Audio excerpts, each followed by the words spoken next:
کے سپرد کیا. چلو سن 9 ہجری میں حج کا ایمان تو بنا دیا تھا، وہ پہلے کی بات ہوئی. جمعرات کو سحر کے بعد حضور مسجد میں آئے، جمعرات کی شان سے مسجد کے ابو بکر کے سپرد کیا، اور حضور نے ابو بکر کو ڈائریکٹ نہیں کہا، لوگوں کو جس ولادت کا ذکر کر رہا اس کی نسبت بھی مصطفیٰ سے اور نسبت مصطفیٰ کی وجہ سے وہ ولادت سب ولادتوں میں آنا ہے، مگر اللہ نے ذکر ولادت کا بھی بے سب کر دیا. اس کی کیا وجہ ہے؟ اس کے بہت سارے جوابات ہیں. علماء کرام کی کثرت ہے، علماء کرام کے زیر سایہ چند باتیں عرض کرنا چاہوں گا. سب سے پہلی وجہ یہ ہے نبی کی ولادت اتفاقی شے ہے، متفق علیہ ہے. اپنے تو اپنے نہیں، کسی بیگانے سے آج تک نبی کی ولادت کا انکار سننے اور دیکھنے کو نہیں. اپنے بیگانوں ولادت مصطفیٰ کا اقرار علم معانی کا قاعدہ ہی ہے. ثابت اس شے کو کیا جاتا ہے جس کا انکار ہوتا ہے، پھر جتنی قوت انکار میں ہوتی ہے یا اس سے بڑھ کر قوت اس کے اس بات میں ہوتی ہے. جیسے اطلاع المرسلین تو آپ کی ولادت اتفاقی چیز ہے، لہذا اللہ نے اس کا اگلے مرحلہ کا ذکر کیا جسے بے شک کہتے ہیں، جس کے ملک تھے بھی ہیں بھی رہیں گے بھی جب تک یہ دنیا رہے گی، حق و باطل کی کشمکش رہے گی. تو اللہ نے ذکر اس وجہ سے ولادت کا نہیں دے سکتا. دوسری وجہ یہ ہے نبی کی ولادت ذریعہ ہے اور بیشک ولادت سے مقصود ہے. اللہ نے ولادت سے جو مقصود ہے اس کا ذکر کیا ہے تاکہ امت اور انسانیت کی توجہ ولادت رسول سے آگے مقصد ولادت رسول کی طرف بھی بڑھے. یہ دوسری وجہ ہے. تیسری وجہ کیا ہے؟ ولادت رسول سے حضور کا جو تعارف سامنے آتا ہے وہ محمد بن عبداللہ اور بیشک رسول سے جو تعارف سامنے آتا ہے وہ محمد رسول اللہ ہے. اور محمد بن عبداللہ سے محمد رسول اللہ یہ تعارف قوی ہے، طاقتور ہے، تگڑا ہے. آپ کہیں گے کیسے؟ ایک مثال ذکر کرنا چاہوں گا. جب حدیبیہ کی صلح کی شرائط طے کاغذ پہ ختم کر دی گئی، جناب نبی کریم صلی اللہ علیہ وسلم نے لکھوایا ھذا ما قاض علیہ محمد رسول اللہ. یہ ہے وہ شرائط جن پر آمینہ کے نام محمد رسول اللہ نے فیصلہ فرمایا. سرداران قریش سہیل وغیرہ اڑ گئے. بخاری کی روایت ہے کہ اگر ہم آپ کو رسول اللہ مانتے ہو تو آپ کو کیوں روکے ماں منانا. بخاری کی روایت ہے اس لیے آپ کو شے لکھے جسے ہم بھی مانتے ہو. چنانچہ آمینہ کے نام محبوب رب ذوالجلال نے حضرت علی سے فرمایا اسے مٹھا دیجیے. حضرت علی آپ کام کے کھڑے ہو گئے. آپ نے فرمایا کوئی بات نہیں، میں محمد رسول اللہ بھی ہوں، محمد بھی عبداللہ بھی ہوں. حضرت علی سے فرمایا اسے مٹھا دیجیے. حضرت علی آپ کام کے کھڑے ہو گئے. حضور محبت گوارا نہیں کرتی، آپ نے وہ صفا دیا اپنے ہاتھوں سے محمد رسول اللہ کی جگہ محمد بن عبداللہ لکھ دیا. وہ محمد رسول اللہ کا دعا کر محمد بن عبداللہ لکھوایا گیا. وہ پتہ چلا محمد بن عبداللہ سے کسی کو اختلاف نہیں، اختلاف محمد رسول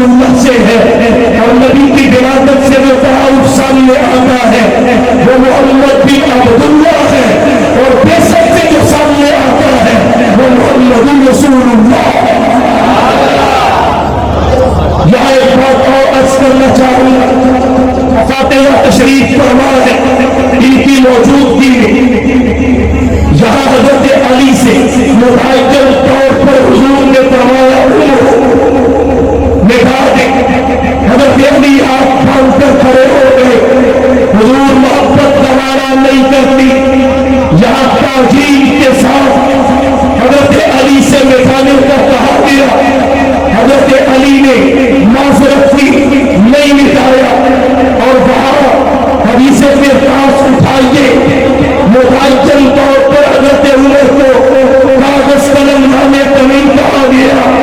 وہاں ایتونی قصیدہ ہے، ہمیں نور ہے، جمع مذکر مخاطب کے سیغے ہیں. اٹھائیے بخاری شریف، وہاں تعظیم کے ساتھ حضرت عمر بن خطاب رضی اللہ تعالیٰ عنہ کو نہیں کہا گیا کہ کاغذ قلم ڈال کے، بلکہ وہاں بہت سارے مخاطب تھے.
قرآن لکھا لکھوانا نہیں چاہتے، اور اگر لکھوانا چاہتے تو 4 دن پہلے کا واقعہ ہے وفات رسول سے، نصیحتیں کی، وصیتیں